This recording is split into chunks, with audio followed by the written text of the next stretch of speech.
대한민국의 자유민주주의와 안보지킴이 한국자유총연맹 핵심 리더들을 직접 만나보는 자유초대석 시간입니다. 오늘은 여러 회원분들께서 만나보고 싶어 하시는 스마트한 핵심 리더 한 분을 모셨습니다. 이분이 없으면 연맹 살림살이가 일시에 멈출 수도 있는데요. 궁금하시죠? 오늘의 주인공은 육군사관학교 출신으로 주요 대기업들의 임원 역할을 역임해 오신 한국자유총연맹의 중추적인 핵심 리더 신동혁 사무총장님을 모시고 여러 현안과 이야기를 나누는 시간 가져보겠습니다. 그럼 빨리 만나볼까요? 신동혁 사무총장님이십니다.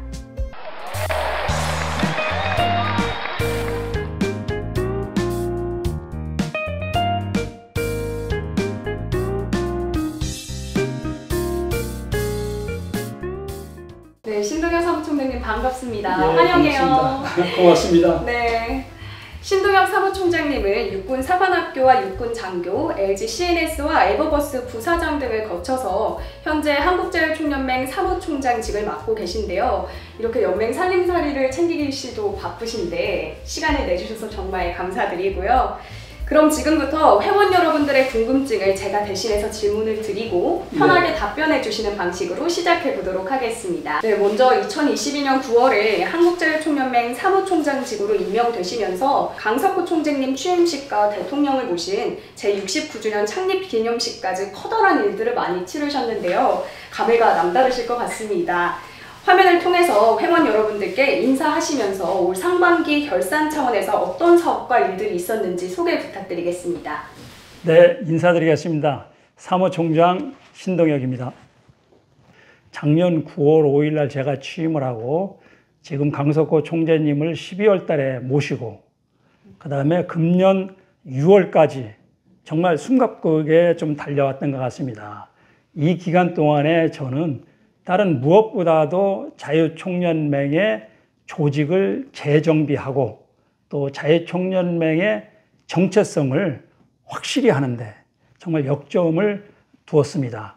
그래서 저희들 정관과 규정은 저희 몸에 맞게 새롭게 바꾸고 그 다음에 조직도 대폭 보강을 하는 등 많은 것을 보완해서 이제 어느 정도 우리 연맹의 조직이 일할 수 있는 조직으로 돼 있다 해서 지난 6월 28일 장충체육관에서 대통령님을 모시고 5,000명 회원들과 함께 행사를 했습니다. 그래서 우리 자유총연맹이 6월 28일 행사를 통해서 새롭게 거듭나고 하나로 뭉치는 계기가 됐습니다. 그래서 저도 너무너무 회원들이 그동안 적극적으로 협조해 주신 것에 감사를 드리고 이제는 우리 자유총연맹이 본연의 정체성을 확실히 하고 우리 할 일을 할 수 있겠구나. 그래서 금년 전반기까지는 그런 걸로 혼신의 노력을 다했던 시간이 아닌가 이런 생각을 해봅니다. 사무총장님이 이제 연맹을 재정비하기 위해서 열심히 달려오신 게 느껴지는 인사 말씀이었는데요. 이제 과거에 사무부총장을 시작으로 지금까지 이제 오셨어요. 연맹의 네. 살림살이를 총책임하고 있다고 보셔도 이제 부관한데 네. 여기서 많은 회원님들께서 궁금해하시는 질문 드려보도록 하겠습니다. 지금 현재 연맹 살림살이가 어떤가요? 괜찮은가요? 예, 이 어떤 조직이든 단체를 이끌어 나가는 데 있어서는 세 가지가 필요합니다. 하나는 그 조직의 이념이 분명해야 되고 두 번째는 그 단체의 조직이 탄탄하게 구성돼야 되고 세 번째는 운영할 수 있는 자금이 있어야 되거든요. 이 3요소가 완전히 갖춰졌을 때 그 단체가 잘 운영이 될 수 있는데 저희들은 이념 분명합니다. 자유민주주의 체제 수호라고 하는 이념이 분명하고 두 번째는 저희들은 전국 17개 시도 228개 시군구 3,332개 읍면동 해외 32개 지부까지 아주 탄탄하게 조직이 되어 있습니다. 그런데 이 자금이 현재는 사실 지속 가능할 수 있도록 재정 자립하는데 상당히 좀 미흡합니다. 이유는 제가 와서 보니까 2019년 지난번 정부죠. 좀 너무 안타까운데 KT 목동 사옥을 매각을 함으로써 저희들 매년 들어오던 한 45억 정도의 수익이 없음으로 해서 지금은 상당히 조금 어려운 상황입니다. 저는 사무총장을 하면서 우리 재정에 관해서는 우리 회원들한테 투명하게 지금 공개를 하고 있습니다. 그래서 현재 우리 재정 상황은 우리 연맹 건물 및 주차 수입에서 한 30억 정도, 그 다음에 배당금 받는 것이 한 20억, 그 다음에 우리 부총재 이사분들을 지금 많이 섭외를 해서 그분들이 도네이션 하는 거 해서 한 55억 정도가 저희들이 수입이고요. 현재 1년에 저희들이 활동을 안 하면은 뭐 돈이 안 들어가지만은 저희들이 적극적으로 활동하고 뭐 이렇게 하다 보니까 적어도 지금까지 평균적으로 1년에 들어가는 소요 경비가 한 75억에서 80억입니다. 그러다 보니까 아까 말씀드렸듯이 KT 목동 사옥을 팔면서 이것이 이제 좀 금년부터 어렵게 됐어요. 지난번 6월 30일, 28일 날 대통령 행사 끝나자마자 7월 6일부터 해가지고 어떻게 재정자립을 할 것이냐. 그래서 현재 재정자립추진위원회를 부총재님을 단장으로 모시고 시도회장님들 또 우리 이사님들, 우리 연맹에는 상당히 전문가들이 많이 있습니다. 그 분야에. 이런 분들로 해서 재정자립추진위원회를 만들어서 현재 6차까지 지금 회의를 했고 금년 내에는 좋은 방안이 나올 거라고 생각을 합니다. 그래서 그때쯤 되면 우리 회원들한테 얘기를 할 수 있고요. 연맹은 자유민주주의 체제 수호와 안보 지킴입니다. 그래서 우리 하반기에는 일단 우리 회원들한테 확실하게 자유민주주의 수호 및 안보에 대한 인식을 확실히 하고 또 대국민들한테 이것을 공감을 얻기 위해서 지금 현재 매주 수요일 날 광화문에서 국민 대토론회, 일명 아스팔트 토론회라고 하는데 3월 17일부터 시작해서 지난번 19차까지 매주 수요일 날 우리가 하고 있고요. 지금 또 전국 순회 토크쇼를 통해서 우리 회원들과 대화를 하고 있습니다. 또 유명 강사들이 많이 있기 때문에 우리 현재의 시국의 어려운 상황들, 또 국민들이 막 분열되는 이런 상황들, 이렇게 되면 안 되거든요. 그래서 정말 무엇이 진실인지 전문가의 얘기를 듣고 함께 공감을 하고 국민이 통합될 수 있는 방향으로 지금 하반기는 집중적으로 노력을 하고 있습니다. 네, 연맹 살림살이부터 이렇게 하반기 계획까지 잘 말씀을 해주셨는데요. 육군 사관학교 35기로 23년간 육군 장교로 복무하셨고 LG CNS, 에버버스 한국지사 부사장, 한전산업개발관리본부장, SK네트워크스 서비스 고문 등 탄탄한 조직 생활과 경력을 자랑하십니다. 취업난에 근데 잠 못 드는 MZ세대가 있잖아요. 이분들을 위해서 특별한 비결과 노하우가 있을지 궁금합니다. 예, 참 요즘 MZ세대를 보면은 안타까운 마음이 많이 듭니다. 저희 세대 때만 해도 정말 조금 노력하면 뭐 대기업들 다 들어갈 수 있는 그런 여건인데 좀 안타까운 생각이 많이 드는데 제가 꼭 당부드리고 싶은 사항은 그래요. 젊은이의 특권은 꿈입니다, 꿈. 젊은이는 절대 어떤 상황에서도 꿈을 잃지 마라. 꿈을 가져라. 꿈이 있어야지만이 열정이 생기고 그 다음에 자기 열정을 불태울 수 있습니다. 그리고 꿈은 꿈꾸는 자한테 이루어지게 되어 있습니다. 근데 요즘 보면은 뭐 이렇게 뭐 무슨 포기 세대 뭐 이렇게 얘기하는데 절대 그러면 안 됩니다. 우리가 존경하는 또 최근에 성공한 CEO들이나 이런 사람들 보면은 그냥 쉽게 된 사람이 하나도 없습니다. 다 어려운 과거가 있거든요. 그래서 저는 꿈을 갖되 자기가 좋아하는 것이 무엇인지 정말 마음속 깊이 좋아하는 것이 무엇인지 남이 좋아하고 남이 저가 좋다 하는 그런 것이 아니라 내가 정말 좋아하는 거. 요즘 보니까 저는 상당히 부러워요. 아주 유명 셰프들 또 제빵사 잘하는 분들 정말 새벽에 그 집 가서 그걸 사기 위해서 줄 서잖아요. 그러니까 뭐를 누구한테 보여주는 것이 아니라 자기가 정말 좋아하는 꿈을 가지고 열심히 하면 그것이 다 인정받는 세상이거든요. 그래서 남과 절대 비교하지 말고 자기만의 꿈을 가지고 무수의 뿔처럼 앞으로 나가라. 이런 얘기를 꼭 해주고 싶습니다. 네, 제가 듣다 보니까 저도 MZ세대지만 이제 꿈이 가장 중요하다는 말씀을 해주셨어요. 그러면은 저는 한 가지 궁금한 점이 사무총장님께서는 어렸을 적에 꿈이 무엇이었는지 궁금합니다. 그렇죠. 제가 어렸을 때는 네. 저는 제가 5학번인데 제가 60년대 70년대 초에 학교 생활을 했으니까 그 당시에는 모르겠어요. 군인의 모습이 너무 멋있었어요. 이게 좀 늠름하고 또 나라를 지킨다고 하는 어떤 자부심, 또 사관생들을 보니까 그 제복이 너무 멋있고, 그리고 저는 역사책을 이렇게 보면은 우리 선조들의 역사책을 이렇게 보면 만주벌판을 머릿속으로 많이 그리고 그 당시에 막 말 타고 가는 모습이 그냥 머릿속에 그려져 가지고, 그래서 저는 군인이 돼서 나라를 지키겠다. 그래서 제가 육군사관학교를 가게 되었습니다. 네, 육군사관학교를 23년간 육군 장교로 활동을 네. 하셨죠. 네. 정말 대단하십니다. 저도 MZ세대지만 꿈을 잃지 않고 열심히 정진하는 모습을 보여주도록 하겠습니다. 네, 고맙습니다. 네, 너무 감사드리고요. 그러면 이제 계속해서 말씀을 해주셨지만 삶의 철학과 좌우명이 있으실 텐데요. 미래세대 회원들께 한번 소개 다시 한번 부탁드릴까요? 육군사관학교 생도 때 제가 만든 규절이 있어요. 제가 육군사관학교 4학년 때 명예위원장을 했어요. 제가 어떻게 뭐 하다 보니까 명예위원장이 됐는데, 그래서 생도들 명예교육을 제가 시키고 했어요. 그래서 그때 제가 만든 모토가 긍정적으로, 적극적으로, 희망적으로, 낙천적으로 하는 제 슬로건을 만들었습니다. 그리고 제가 명예위원장이었기 때문에 전생도들 방에 이거를 부착하도록 했습니다. 근데 제가 왜 이걸 했느냐면은 세상 삶은 긍정으로부터 발전이 된다고 생각을 합니다. 긍정적인 마인드를 갈 때 어떤 일을 적극적으로 할 수 있다고, 세상을 밝게 보야지 세상을 어렵게 보면은 한없이 비관적으로 되거든요. 저는 이런 긍정의 에너지, 이것이 무척 좋다고 생각합니다. 예를 들어서 저는 그런 생각을 합니다. 우리가 산에 가다 보면은 바위 틈 속에서 낙낙장송이 그 바위 틈에 뿌리를 뻗고 큰 모습을 보면 무척 아름답다고 생각합니다.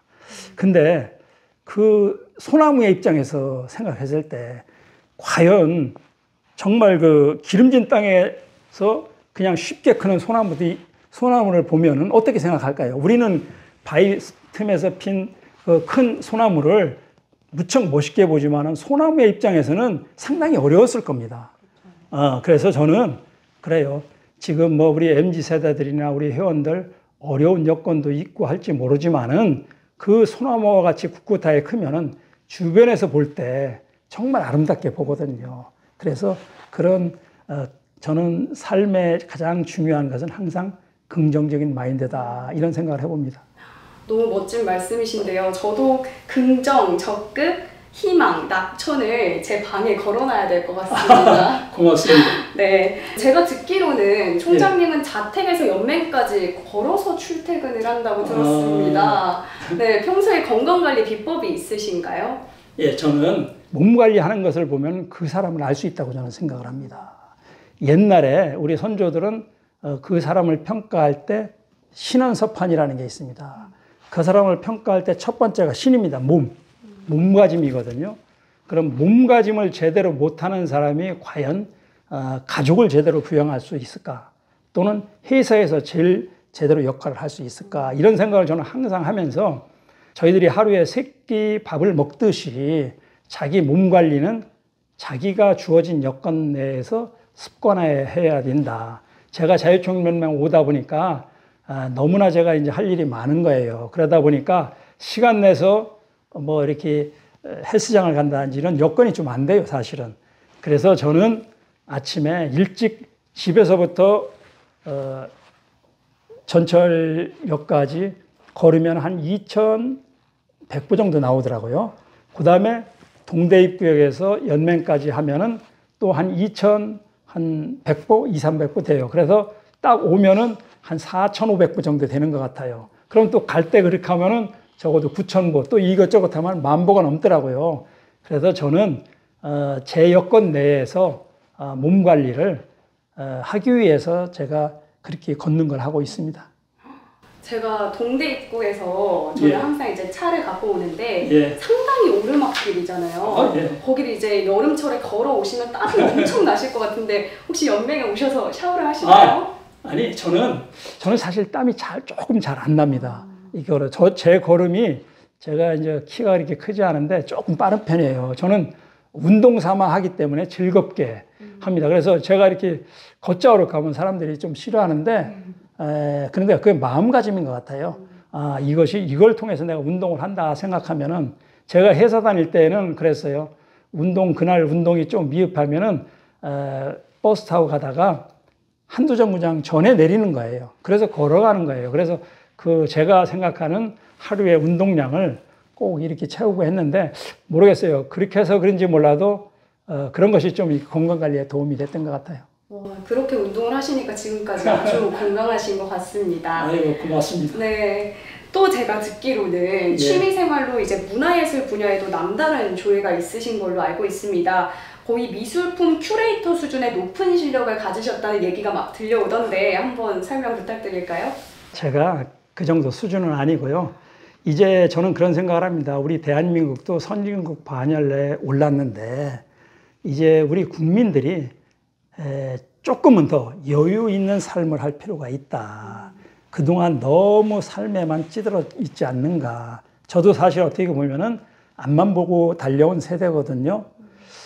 제가 왜 이제 미술을 좀 공부보다도 그런 책을 많이 보게 됐느냐면은 제가 이제 가족하고 제 애들하고 해외여행을 하다 보면은 우리보다 잘 사는 선진국은 거의 박물관, 미술관이 정말 어마어마하게 많고 그것을 구경하는 것이 하나의 패키지화 돼 있어요.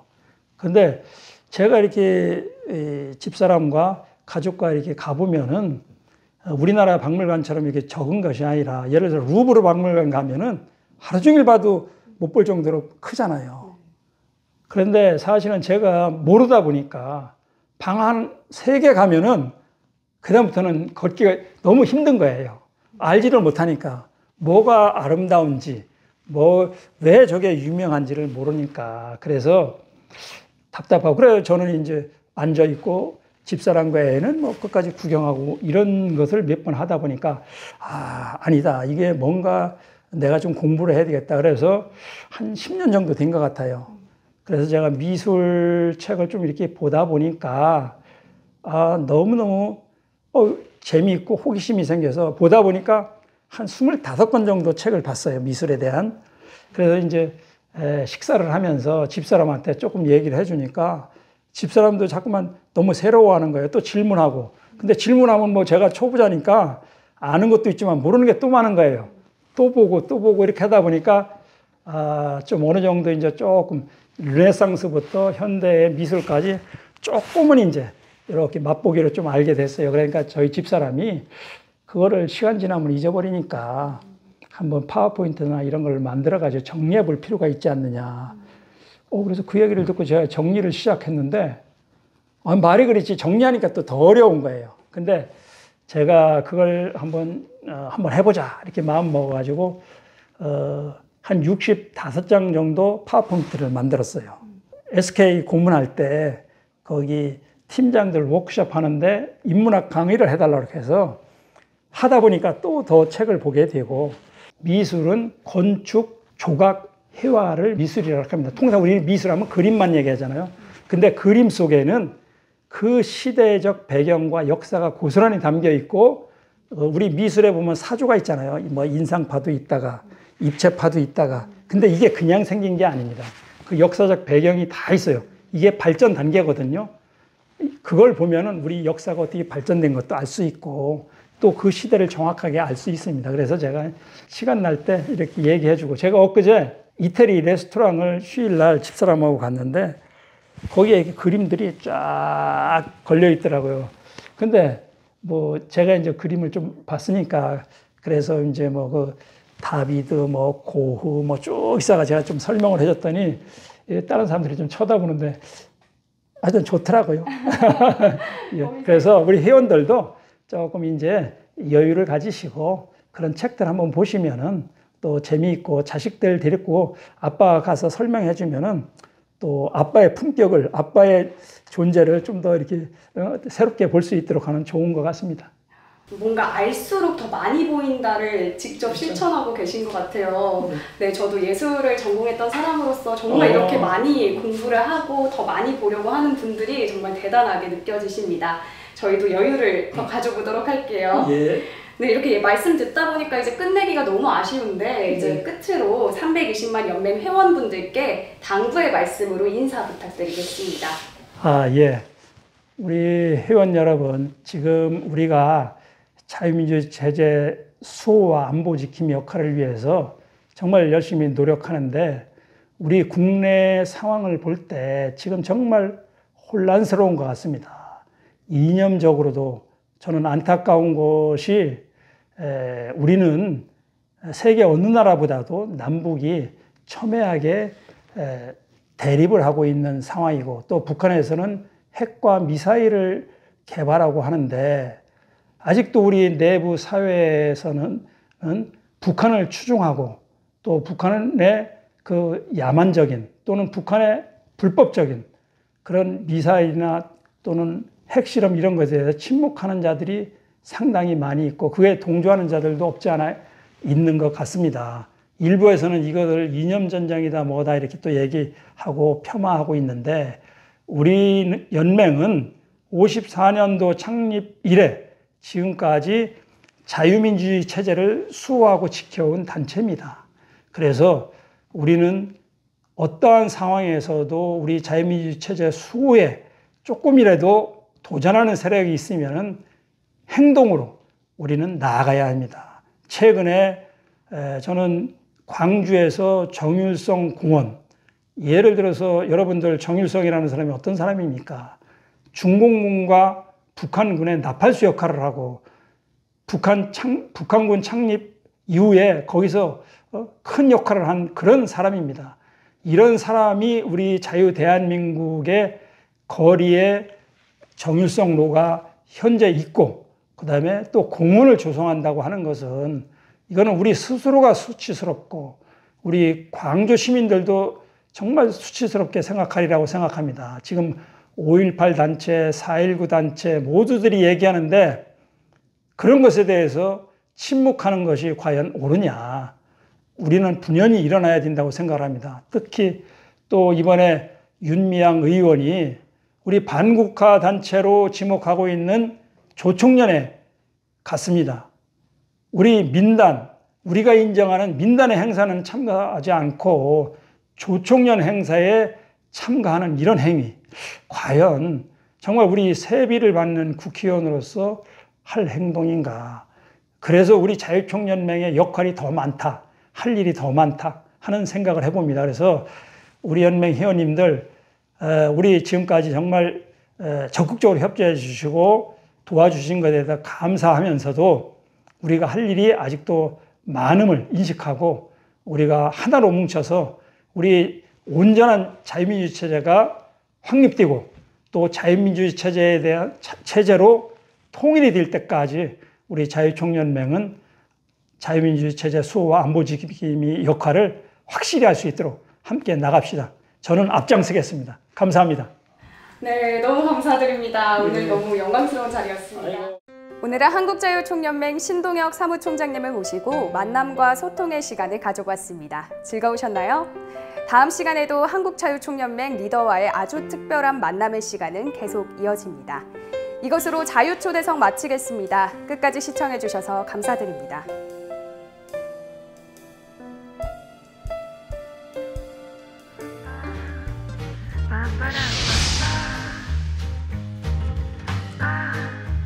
Ba-ba-da-ba-ba.